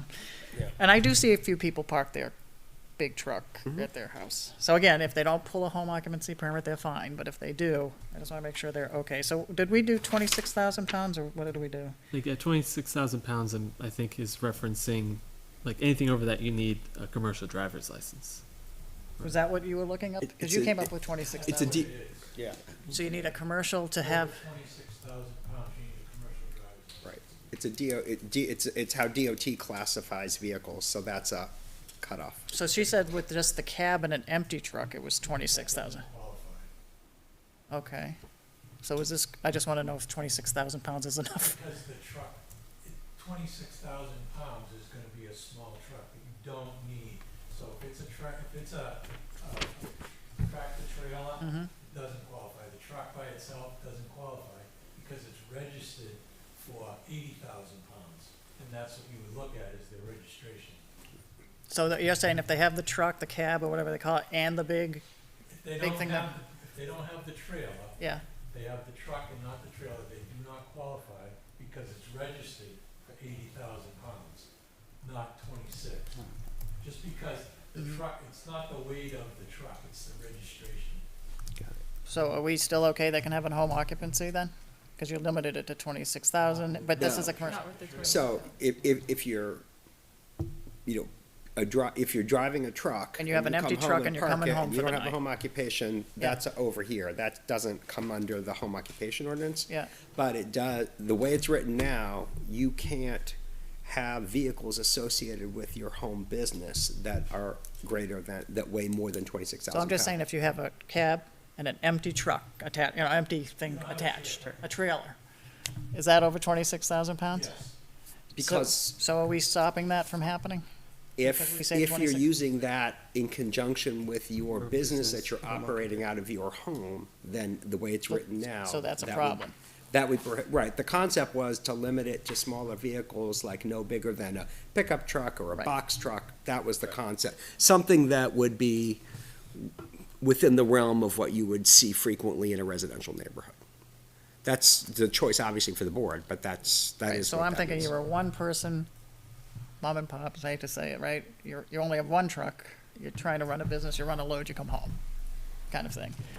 I just think They're that not that- allowed to do that? that size of truck, like, comes with the business. You have to find a place to store it. It Like- doesn't belong on cul-de-sacs. Yeah, it's associated with the home occupation, so that means they're using it for something they're doing at their home. And if they're using a commercial vehicle that's that large for their home occupation, I don't know if that's appropriate for a residential neighborhood without a variance. Well, we'll see. I agree with you. Yeah. Way back, we used to have a lot of tractor trailers that parked in town, and everybody was up and down, the neighborhoods. So when we built, for instance, when we built Sawmill, people pull in there with the tractor trailers, the people that live there don't necessarily want a tractor trailer parked next door to them. That's how we came up with that 26,000 pounds back then. Was this in our existing ordinance? Oh, yeah, that was existing a long time. I don't remember, I thought you came up with a number. I don't remember if we came up with it. It's been around, we've kicked that around for a while, though. All right, That's so on the books. they could go for a variance if they had to, maybe. Is Like, I that- wouldn't have an issue if they were on Charles Bancroft Highway, if that's where their house That's where I is. see it. But That's usually if where I it's see on it. a cul-de-sac off of Yeah. Century Lane, they don't belong up there. Could they could at worst go for a variance, right? There's no place to park, 'cause like in Sawmill, we're going to any of the roads. Yeah, yeah, There's no places for. You're them to parking park. in your yard. Yeah. And then it was always the problem that the trucks are leaving at 3 in the morning, or 1 in the morning, or midnight. Yeah, I didn't envision this of somebody having three 18-wheeler trucks in their yard, you know? And I only see them on 3A, honestly. I don't see them in the subdivisions. Yeah, and I'm assuming the zoning board of adjustment will take that into account, like the character. That's what I of the put in area. here, as long as they can go get a variance. Yeah, you could. So they have a I remedy. don't know why I have a sympathy. My neighbor brings the truck, but I'm never gonna complain about the truck. See, it's situational. It's all situational. Right. All right, so I just want to, so I can, 26,000 pounds. Yep. Is that the size of a moving van? Small. Probably not. Yeah, moving Is a moving van a vans- lot less than that? Probably like the size of the trucks that the town uses, the little trucks that the That's town it? That weighs 26,000. The GVW. Not how much it weighs. It's gross vehicle weight. Weight rating. It's, you don't need a license, you don't have to have a commercial license under 26,000. You have to have a commercial license if it's if it's 26,000 pounds, you need one, it's 25,990. The truck doesn't weigh that much, it weighs that much when it's Yeah, Loaded. that's what I mean. But they were telling me empty with just, No, absolutely not. It's the weight it's registered for. is there, I've never seen, and again, there's so many zoning ordinances. I don't think I see this in regular for driveways. You have to have it registered, like people have mobile homes, kind of parked in their driveways seasonally. I mean, trailers. Trailer, Like RV. RVs, yeah. It's almost as big. Those don't They're require big. CDLs though. Yeah, but I haven't seen anything on our zoning ordinances about big trucks like this in personal subdivisions or, all right. And I don't want to introduce that either, but, Somebody had a tractor trailer, yeah. and it was a mobile home, you couldn't stop them because they don't require a license to drive them if it's a mobile home. Yeah, we're talking about the snowbirds that come up and visit and stay in the driveway. Yeah. This doesn't apply to They're RVs fine. at all. We don't have anything about 18-wheelers at all in our ordinances. I've never seen anything about truck sizes in a residential. I'd have to, I haven't looked I for don't it. remember seeing it. It's the weight. All right, I will be 26,000. I'm happy, not really, but I'm happy. I'll trust the commercial part of it and hope that they get a variance if they can explain a hard case or something. But I do see that, so, or don't get a home occupancy permit, right? Right. It's really, well, don't get a home occupancy permit. Right. Neighbors don't complain, who's gonna? Right, so who's just gonna don't, ever notice? right. All right, So next time we'll have, is the next public hearing? Is that what Yes, is we will gonna have a be on those, on the Public home hearing on the occupation and- 16th on the zoning changes. so you're just gonna check FEMA out first? Yeah. See if Yeah, they I will. change their rules. Okay, cool. Well, thank you. We moved it that far. Any other business this evening? Did we wanna talk about About what? the MS4 stuff? or- MS4? I was gonna bring it up, so. Yeah, well, Sure. Jay, why don't you, Well, that, I So- forgot about that meeting, yeah. So we have, we are So- basically under a EPA mandate to update our, stormwater ordinance, our stormwater regulations, stormwater ordinance by, June. So that kind of puts us in a bit of a bind because there was initially thinking that, the Board of Selectmen could adopt an ordinance. We've now learned that they cannot. They cannot enforce the ordinance. Therefore, we have to do it as a zoning ordinance, which we didn't think last week that we had to do. right, But because we do. Okay. So now we're under a time crunch. We don't have time to review an ordinance and then vote to send it to public hearing on the 16th and meet our timelines. The last date to hold a final public hearing is the 29th. So it looks as though, I don't want to say the only way, but the most realistic way for us to move forward this year with an update to adopt a stormwater ordinance, update the regulations. Let me just back up a little bit more. The town has hired a consultant, engineering firm to review all of our stormwater ordinances and regulations. So he's gone through and flagged, everything that needs to be changed and all the language. So that has been done. So we don't have to go through that exercise. But we do have to go through the process. And so what I think makes the most sense is for us to, on the 16th, review a draft amended ordinance, and then if it's the will of the board, vote to move that to public hearing. Herein comes the problem. Our next meeting after the 16th would be February 6th, which is too late because the drop dead date is the 29th. So that would mean that we would have to hold a special meeting to hold a public hearing And probably, I mean, it looks like the best date, probably the only date that works is Monday, the 29th. So just to back up, so, We don't meet those days. We don't both do it, you know. so was it town council that recommended or explained that it was a zoning ordinance change? That's my understanding, and we Okay. just learned this All tonight. right, good, okay. I just want to make sure. 'Cause- So that's the way we have to go, apparently, if for it to be enforceable. So, Okay. Good memory. so if we're, I know, I mean, I kind of hate to say, let's have another extra meeting, but it seems like the only option, if we're agreeable to do that, then we'll agenda it for the 16th.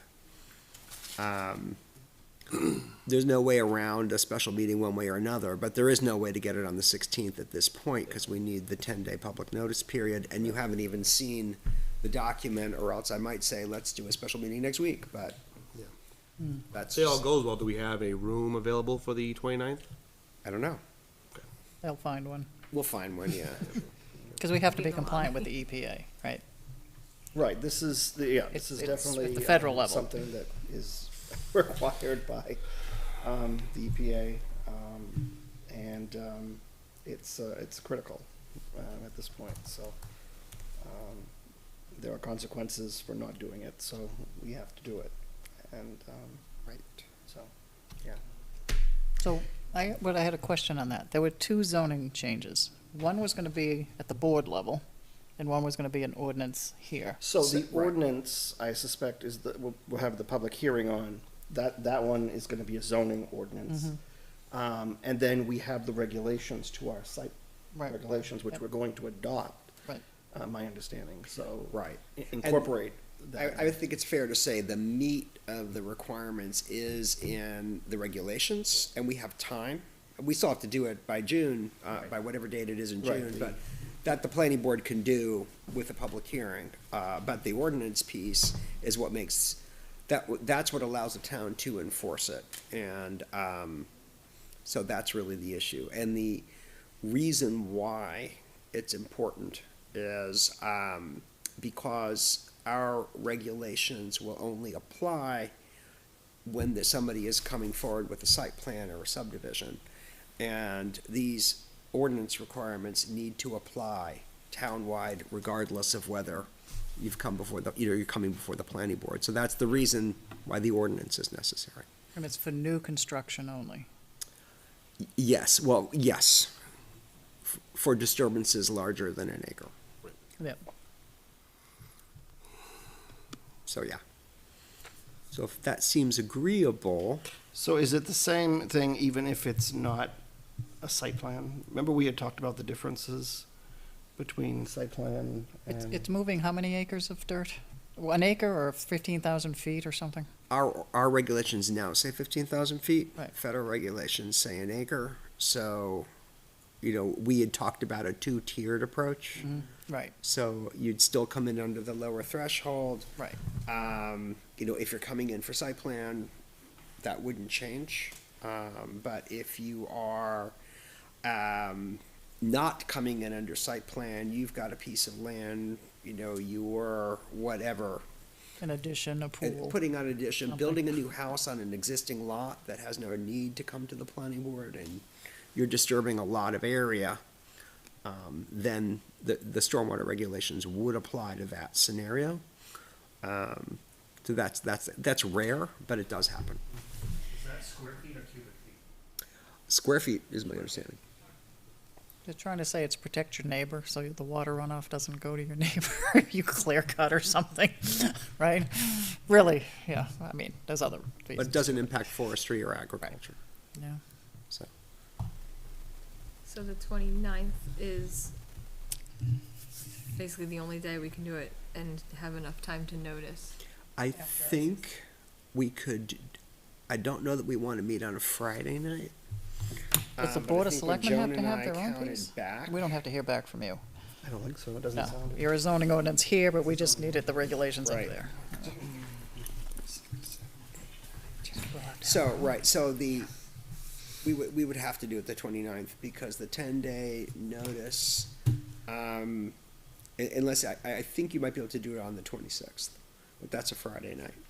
So I don't know how you guys feel about that. But it's gonna be and I would have to double check, wait, let me do my math again. 1, 2, 3, 4, 5, 6, 7. It's gotta be the 29th.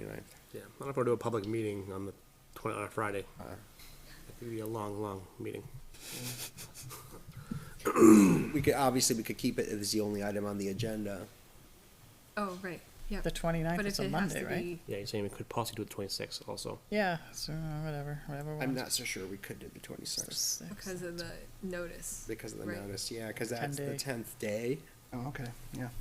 I don't think we It's supposed to typically, be 10 days What's prior. today's I don't date? think we don't count the day of the hearing, so it would have to be. When do we meet again? it'd have to be 16th? the 29th. Okay, the 29th it is. Town calendar says that it's open. Just do it Saturday morning. Right. I'll be there the next 3 Saturdays anyway, right? Public will love to come. I Yeah. got Lots of deliberative the attendees. next 2 weekends. You're gonna have a public hearing to make an ordinance change that's going to reference rules that you can write later? Is that what you're saying? No, No. the ordinance would be freestanding, Okay. but we've got, regulations that are really substantial, that that's really where the meat of it would be. But the ordinance is what gives you the enforcement power. Right. We wouldn't be adopting it, though, it'd be town meeting, so it Right. would just be the planning board recommending, to put it forward to town To the meeting. warrant, yeah. And you don't think that our next meeting on the 16th, the ordinance will be ready?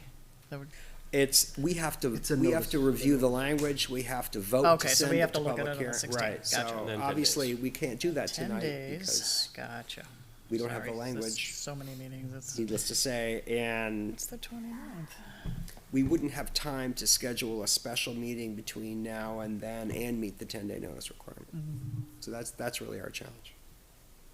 Do we want to vote to set it for a meeting for the 29th as a public hearing? You certainly could. You don't have to do that tonight. You could wait till the 16th, but it would be optimal if you did it tonight, because then we knew what we'd be Yeah. working towards. Let's get it on the books. Shove it in. Well, we have to, I just don't know do we need to have a place?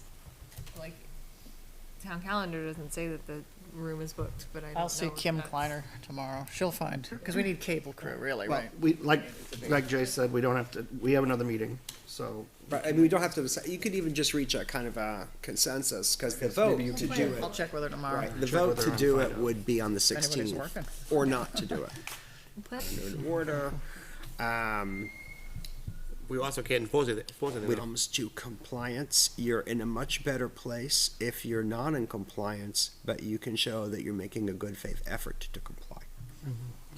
So we're going to make, the people you're working with will have a proposed update to the ordinances, and then, Yes, I'll have a proposed ordinance for us, and then yes. we'll review that we'll have it by the 16th with with a hearing for the 29th, if everything goes to Public hearing. plan. Public hearing, yeah. To go to warrant. And then, at that point, will the town residents need to vote to apply it?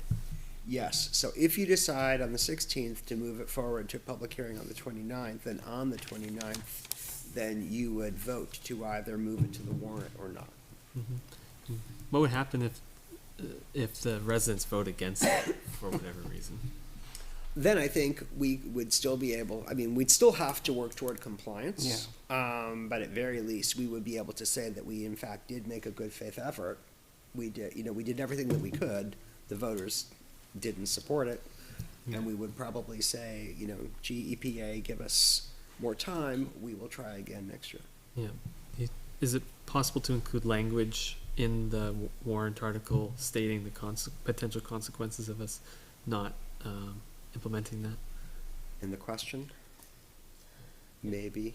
I'd have to think Depending about that. upon I'd have to how, ask what about that. language, legal Well, language. they have an we explanation Yeah, you could that probably goes put with it the, in and that, ballot. right. No, And you that could would do also be that, a yeah. strategic decision. Does Federal law. we want to go, would that get voters more or less checkbook inclined to ready. vote for it? I'm not sure. One town said no, right? Yes, it's happened, But absolutely. locally, like Wyndham or somebody? Somebody said no, We did have a town that said no. and they got a little spank at first. And Yeah, then I mean, checkbook came out. that happens. We don't want that. We don't want to be the example. Fishing game, wetlands, they all get pounded flush. Ah, Don't worry about it, they get it. Okay. So, good news all around. All right, any other business this evening? Joan, do you have anything? No, you did December 5th minutes? We did, Yes. yeah.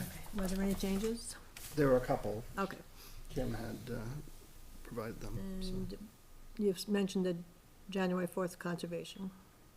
Yes, and that's at the fire station, correct? I'm not sure, it might be here. I'm not Okay, sure. well, I said fire station, but if, Does that say fire station? Budget is at 7 here. Here? The Okay, budget so committee it's meets, fire right? station. So I'm thinking okay, fire fire station. station, I did write them. And I see some correspondence with our engineer about some roads. What, is that Weatherstone? Just Yeah. put that in there Yeah, just so what, is you'd that know. something for tonight? What- No, that was just so you would know that he did his final inspection.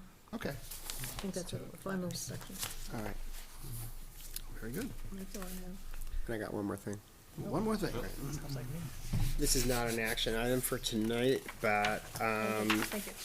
we had discussed updating the impact fee schedule. Yes. And so I'm just gonna pass out for everybody a potentially updated impact fee schedule. So when I say that, I mean, this is the same impact fee schedule that you saw that was produced last spring. The board did hold a public hearing on it and did vote to, recommend adoption. What was recommended were the first 3 items that you see on the list: school, police, and fire. And so the only change between this version and what you last saw, what was it, developed in the spring, is that we updated the school figure to reflect the cost of the increased cost of the new school as is shown in the updated CIP. And so you can see that is on your upper left corner. So just by example, for a single-family detached home, the increase is fairly substantial. It's an increase of $606 per home, above what we had previously estimated in the spring. So that's what it looks like. Nothing else has been updated, because that was the only I really, change that came out of the CIP that would have impacted impact fees. So the recreational, I know we were concerned about the recreational facilities costs being too high. But is there nothing on the CIP for rec right No. now? Okay. So we're just keeping that the same? It's obviously, that's up to the town, but we didn't see any rationale for a change. Change, okay. They're in At the this process point. of doing a study to update things in town, so. There is there's a recommendation in the CIP that they do a study for town Town hall. hall. Okay. currently. And so the first 3 items, school, police, fire, you're going from square footage to a flat fee? Per unit, yes. Okay. And you can see the comparisons to the existing is the 2015 in blue. And then the road impact fee schedule, which is separate, that's down below. And I believe on the back, you've got a comparison. That's the 2015 schedule is the way it is in the ordinance on the rear. On the front, where it says 2015 schedule for comparison, we did the conversion to per unit so that you could see what that looked like.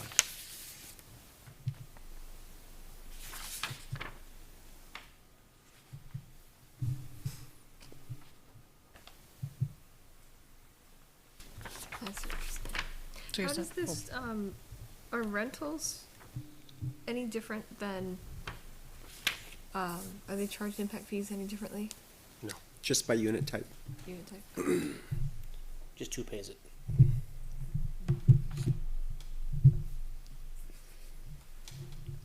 I mean, it's necessary. I think it's, So if we think it would make sense to move forward, then we could agenda this for the 16th. unless we feel like that agenda's getting too heavy. I So think this we has to need get to the either Board way. of Selectmen, Yeah, well, especially yeah. with the school change. I so think yeah. it's Yeah. important, so, So, on the 16th? 16th. Yeah. It's not a hearing, right?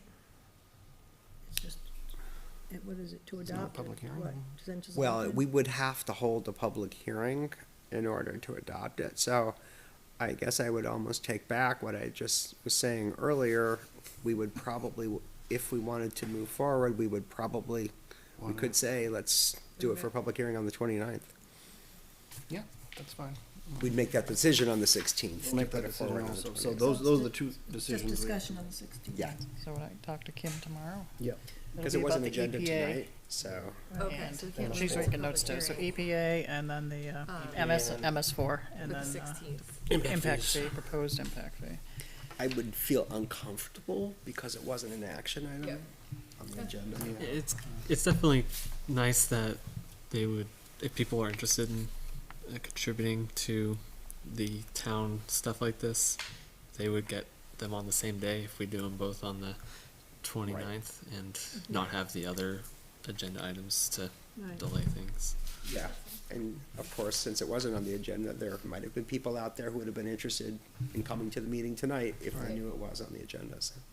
Okay. That's my last thing. All right. We good? I think so. I mean, we had already, this is essentially what we moved in the spring, and it's Right, just it's with just newer that one numbers, change. so Yeah. I don't see any issues with it. Okay. Thank you for updating those. Yes, thank you, Jay. Good job. All right, great. So, we will, next meeting, we'll vote to schedule these for the 29th. Okay. All right. Anything else this evening? If not, I have nothing more on the agenda, and I entertain a motion to adjourn. Somebody? Second? Second that motion. Second. All those in favor? Aye. Those opposed, abstained, motion passes 5-0. Thank you for joining us this evening, and we will see you at the next meeting on the 16th. Have a good night.